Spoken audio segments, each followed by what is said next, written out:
Very good morning everyone team. Gift Nifty చూస్తే flat opening చూపెడుతుంది. On the other side war యొక్క attacks చూసుకుంటే continue అవుతున్నాయి. Crude oil అయితే మాత్రం హయ్యర్ లెవెల్స్ దగ్గర సస్టైన్ అవ్వడానికి ట్రై చేస్తుంది. రూపీ వీక్ అవుతుంది. ఇదే టైంలో సెన్సెక్స్ ఎక్స్పైరీ కూడా ఈరోజు ఉంది. సో మార్కెట్స్ ఎలా ఉండే ప్రాబబిలిటీస్ ఉంటాయన్న దాని గురించి ఫస్ట్ మనం ఈరోజు డిస్కస్ చేద్దాం. వాటితో పాటు గోల్డ్, బిట్‌కాయిన్, సిల్వర్ గురించి కొన్ని ఇంపార్టెంట్ స్టాక్స్ ఎర్నింగ్స్ నిన్న మన మార్కెట్ క్లోజ్ అయిన తర్వాత వచ్చినాయి.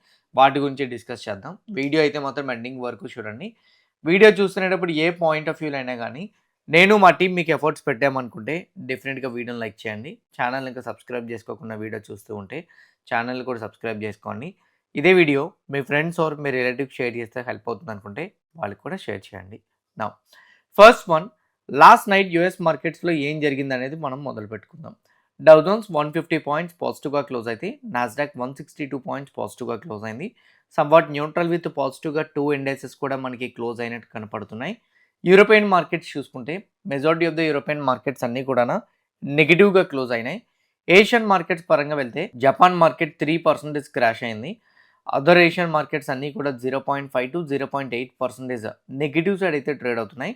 నేను ఎకనామిక్ డేటా పాయింట్స్‌లోని ఈరోజు మార్నింగ్ ఏమైనా గానీ ఏషియన్ మార్కెట్స్ రిలేటెడ్‌గా అప్డేట్స్ వచ్చినాయనేది చూస్తే ఎక్కడ కూడా ఈరోజు మార్నింగ్ ఏషియన్ మార్కెట్స్ రిలేటెడ్‌గా అప్డేట్స్ వచ్చినవి కనిపించలే. పోనీ యెస్టర్‌డే ఏమైనా వచ్చినాయనేది చూస్తే ఎక్కడ కూడా కనిపియలేదు.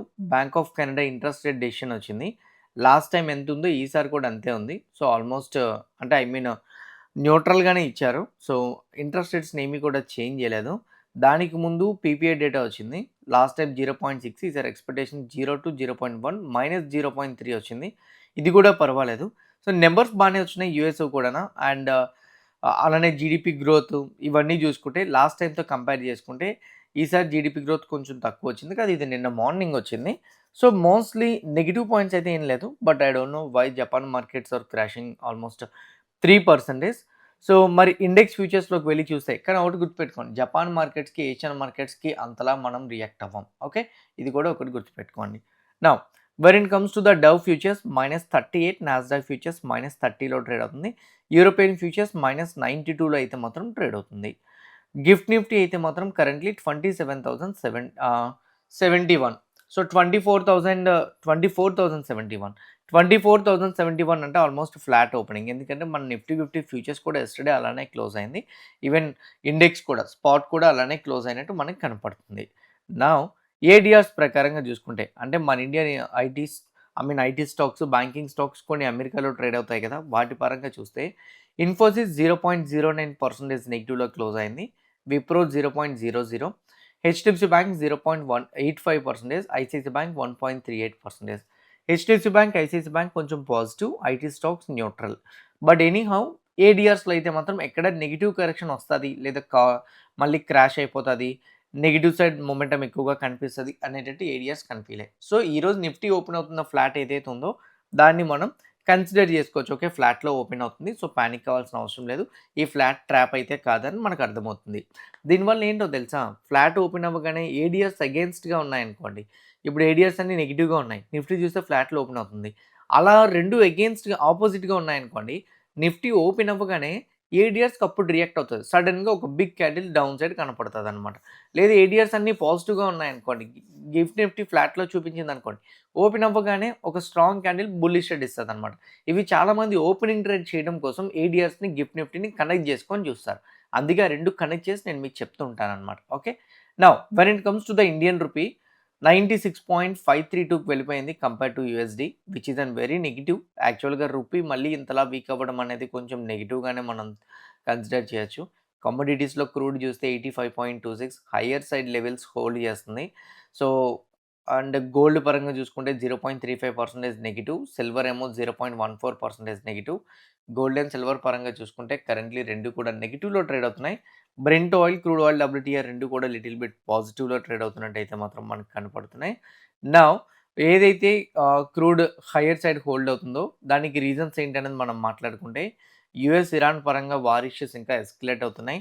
Just few hours back US వాళ్ళు ఫ్రెష్ రౌండ్ ఆఫ్ స్ట్రైక్స్ అయితే మాత్రం ఇరాన్ పైన చేయడం జరిగింది. ఇరాన్ వాళ్ళు కూడా fresh round of strikes Gulf కంట్రీస్‌లో చేయడం జరిగింది.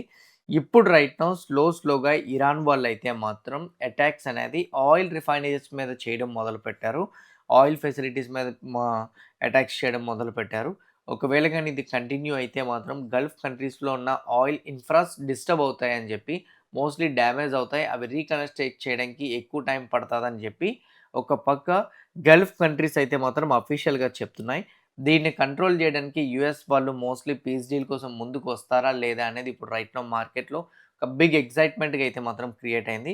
ఒకవేళ గాని కంట్రోల్ చేయడం కోసం మోస్ట్‌లీ ఇద్దరి మధ్య మళ్ళీ పీస్ డీల్ కుదుర్చుకుందామని యూఎస్ వాళ్ళు మాట్లాడితే మాత్రం మేబీ మార్కెట్ సడెన్‌గా పాజిటివ్ సైడ్ వెళ్ళొచ్చు. క్రూడ్ ఆయిల్ సడెన్‌గా డ్రాప్ అవ్వచ్చు. కానీ ఈ స్ట్రైక్స్ ఇలానే కంటిన్యూ అవుతున్నాయి. ఇప్పుడిప్పుడే ఇరాన్ వాళ్ళు ఇన్‌ఫ్రాస్ మీద అటాక్ చేయడం మొదలు పెడుతున్నారు కాబట్టి ఇది మేబీ మార్కెట్స్‌లో క్రూడ్ ప్రైస్‌నైతే మాత్రం హైయర్ సైడ్ హోల్డ్ చేసేలాగైతే మాత్రం క్రియేట్ చేసే ఛాన్సెస్ అయితే మాత్రం ఉన్నాయి. ఆన్ ద అదర్ సైడ్ ఇంకేమైనా అప్డేట్స్ ఉన్నాయననేది చూస్తే స్ట్రైట్ ఆఫ్ హార్మోజ్ నుంచి ఇరాన్ యొక్క షిప్స్ అయితే మాత్రం మూవ్ అవుతున్నాయని జెప్పేసి కొన్ని న్యూస్ రిపోర్ట్స్‌లో అయితే మాత్రం వస్తున్నాయి. దీనివల్ల ఇరాన్ వాళ్ళు ఇంకొంచెం విరుచుకుపడుతున్నారని తెలుస్తుంది. అంటే స్ట్రైట్ ఆఫ్ హార్మోజ్ నుంచి ఇరాన్ షిప్స్‌ని బ్లాకేడ్ చేశారు యూఎస్ వాళ్ళని మనకి మనం అనుకుంటుంది. కానీ Iran ships straight of Hormuz నుంచి ఇప్పటికి కూడా వెళ్తున్నాయని తెలిసేసరికి ఇరాన్‌కైతే మాత్రం ఇన్‌కమ్ సోర్స్ పరంగా మోస్ట్‌లీ వాళ్ళకి ఎక్కడ కూడా బ్లాక్ అవ్వలేదు. కంటిన్యూ అవుతున్నాయని అర్థమవుతుంది. ఇది ఇరాన్‌కి బూస్టప్ అవుతుంది. ఇది పాయింట్ ఇంకా వార్‌లో కంటిన్యూ చేస్తారని చెప్పడానికి. అయితే నేను ఫ్యూ మినిట్స్ బ్యాక్ ఇంకో న్యూస్ అప్డేట్‌ని కూడా చూసాను.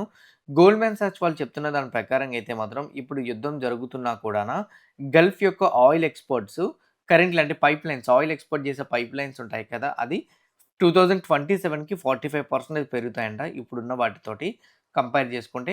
2028కి 60% పెరుగుతుందంట. అంటే ఆయిల్ ఎక్స్‌పోర్ట్స్ రిలేటెడ్‌గా పైప్‌లైన్స్ అయితే మాత్రం నెక్స్ట్ ఇయర్, ఆ నెక్స్ట్ ఇయర్ ఇంకా పెరుగుతాయని చెప్తున్నారు. అంటే వార్‌ని పక్కన పెట్టేస్తే గల్ఫ్ కంట్రీస్ యొక్క ఆయిల్ ఎక్స్‌పోర్ట్స్ ఇంకా ఇంక్రీజ్ చేసుకుంటారని చెప్తున్నారు. బేసిక్‌గా ఆయిల్ రిఫైనరీస్ గానీ, ఆయిల్ ఫెసిలిటీస్ కానీ డ్యామేజ్ అయిపోతే వాటి నుంచి ఈ పైప్‌లైన్స్ వేసిన ఉపయోగం ఉండదు. కానీ వీళ్ళు పైప్‌లైన్స్ వేస్తారు అని ఏదైతే చెప్తున్నారో, ఇక్కడ మ్యాప్ కూడా ఇచ్చారు. పైప్‌లైన్ వేస్తారని ఏదైతే చెప్తున్నారో, ఇది మోస్ట్‌లీ ఆయిల్ రిఫైనరీస్ మీద లేదా ఆయిల్ ఇన్‌ఫ్రాస్ మీద అటాక్ జరగదనే కన్విక్షన్‌తోనే వీళ్ళు చెప్తున్నారు. సో, మేబీ ఇది ఒక పక్క అయితే మాత్రం కొంచెం పాజిటివ్ ఎక్స్‌పెక్టేషన్స్‌ని బిల్డ్ చేస్తుంది. బట్ కాకపోతే ఇది ఎంతవరకు ఆయిల్‌ని ప్రొటెక్ట్ చేస్తది న్యూస్ అనేది నాకు తెలీదు. బట్ వార్ పరంగా అయితే మాత్రం ఈ న్యూస్ అయితే మాత్రం కంటిన్యూ అవుతుంది. ఓకే. సో, మేబీ ఇది మార్కెట్స్‌లో వాలటాలిటీని పెంచొచ్చు. ఈవెన్ డౌ జోన్స్, నాస్డాక్ అయినా ఇండెక్స్ పాజిటివ్‌గా క్లోజ్ అయిన ఇప్పుడు ఫ్యూచర్స్ నెగెటివ్‌లో ట్రేడ్ అవుతుంది చూడండి. రీజన్స్ అయితే ఇవే. ఈ అటాక్స్ ఇలా కంటిన్యూ చేసుకోవడమే. ఓకే. ఇంకా ఇన్ఫ్రాస్ మీద గాని సివియర్‌గా అటాక్ చేయడం మొదలుపెడితే మాత్రం క్రూడ్ ఆయిల్ 90కి వెళ్తది. గోల్డ్ అండ్ సిల్వర్‌లో ఇంకో 2% కరెక్షన్ చూడడానికి ఛాన్స్ అయితే మాత్రం ఉంటుంది. When it comes to FIDI data, FII yesterday 735 crores మార్కెట్‌లో సెల్ చేస్తే, డిఐఐ 704 క్రోర్స్ మార్కెట్‌లో బై చేయడం జరిగింది.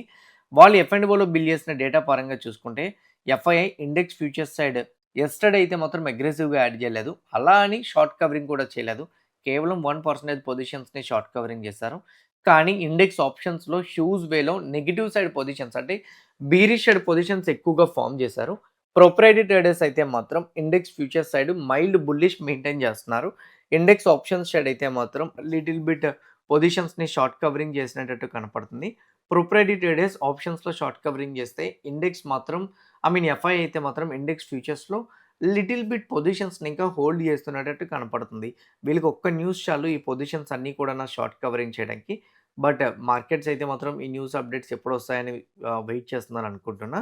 Now when it comes to the Nifty మేజర్‌గా ఈరోజు సెన్సెక్స్ ఎక్స్‌పైరీ కూడా ఉంది కదా! దాని గురించి చూసుకుంటే నిఫ్టీకి అయితే మాత్రం మనం 2 లెవెల్సే మాట్లాడుకున్నాం. 24,200, 24,000 లెవెల్. బట్ కరెంట్‌లీ 24,200కి అండ్ 24,000కి మధ్య ఇండెసిసివ్ క్యాండిల్ ఫార్మ్ అయింది. ఈ ఇండెసిసివ్ క్యాండిల్ యొక్క లో గాని బ్రేక్ అయితే ఇప్పుడే కాదు ఎప్పుడైనా గాని ఇండెసిసివ్ క్యాండిల్ ఫార్మ్ అయింది అనంటే మాత్రం ఆ ఇండెసిసివ్ క్యాండిల్ యొక్క లోని చెక్ చేసుకోండి.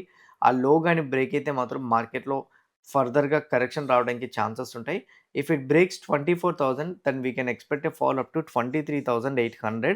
ఒకవేళ గాని 24,000 బ్రేక్ చేయలేదు అని అనుకోండి. మేబీ 24,000 నుంచి 24,200 ఇన్ బిట్వీన్ మనకి ట్రేడ్ అవ్వడానికి ఛాన్స్ అయితే ఉంటది. When it comes to the Sensex 76,943 అంటే ఆల్‌మోస్ట్ 77,000 అనుకుందాం. 77,000 ఏదైతే ఉందో సెన్సెక్స్‌కి ఇది crucial support level.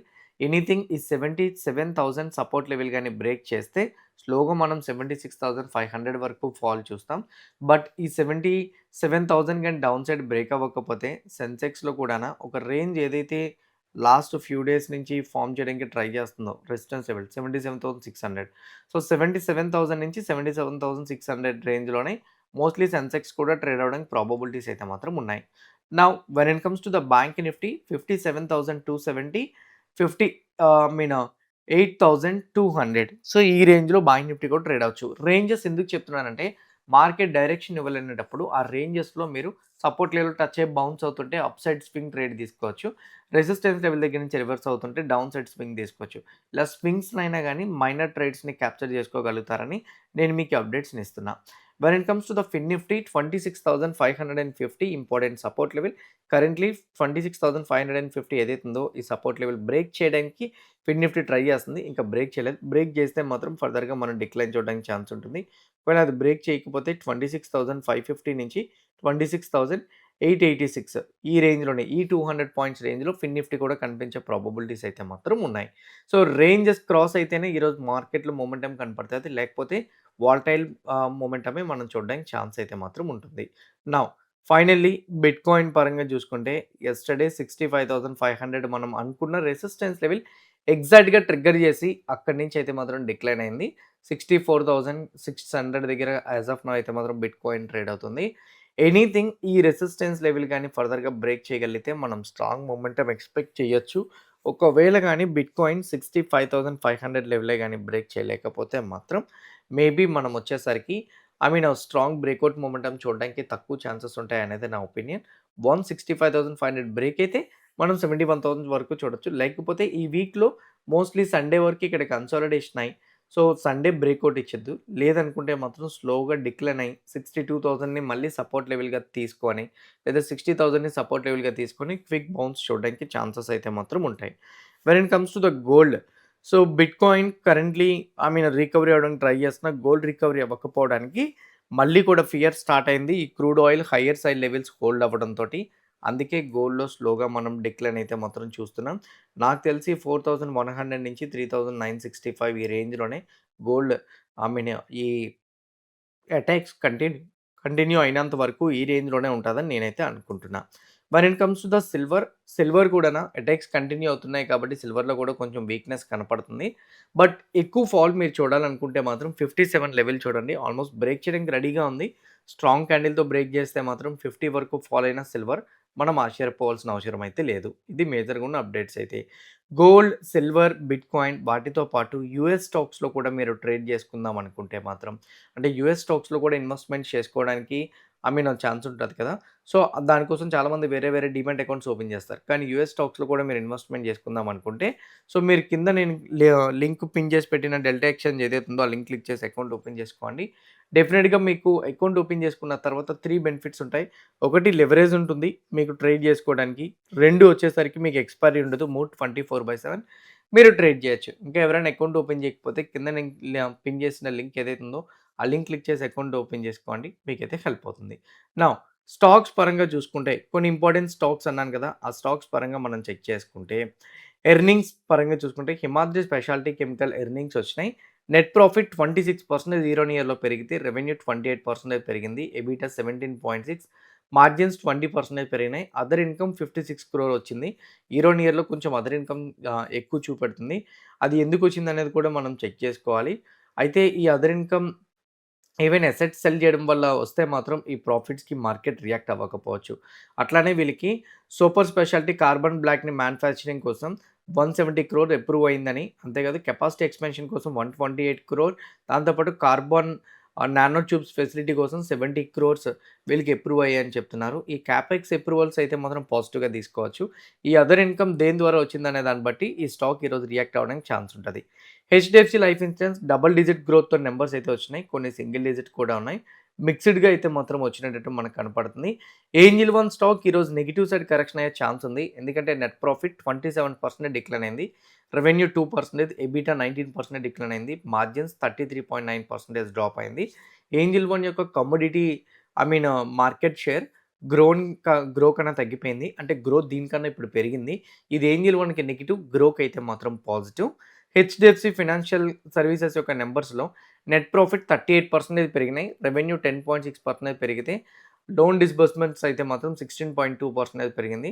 Total gross stage అయితే మాత్రం 3 దగ్గర ఉండేటట్టు వాళ్ళు చెప్తున్నారు. అండ్ సేమ్ టైమ్ ప్యాట్ అయితే మాత్రం 38.3% ఇయర్ ఆన్ ఇయర్‌లో ఇంప్రూవ్ అయింది. ఇది హెచ్‌డిబి ఫైనాన్షియల్ సర్వీసెస్‌ని ఈరోజు పాజిటివ్ సైడ్ ట్రిగ్గర్ చేయడానికి ఛాన్స్ అయితే మాత్రం ఉంది. జన స్మాల్ ఫైనాన్స్ బ్యాంక్ యొక్క నెట్ ఇంట్రెస్ట్ ఇన్‌కమ్ 33% పెరిగింది. అసెట్ క్వాలిటీ కూడా ఇంప్రూవ్ అయినట్టు కనపడుతుంది. మార్జిన్స్ కూడా కొంచెం ఇంప్రూవ్ అయినాయి.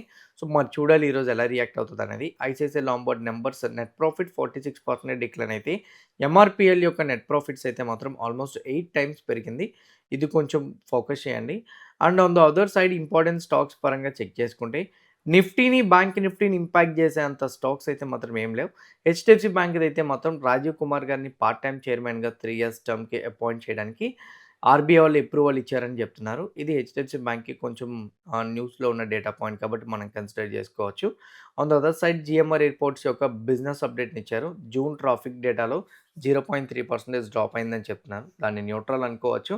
బట్ కాకపోతే పాసెంజర్ ట్రాఫిక్ అయితే మొత్తం 3.02 క్రోర్ ఇంక్రీజ్ అయింది.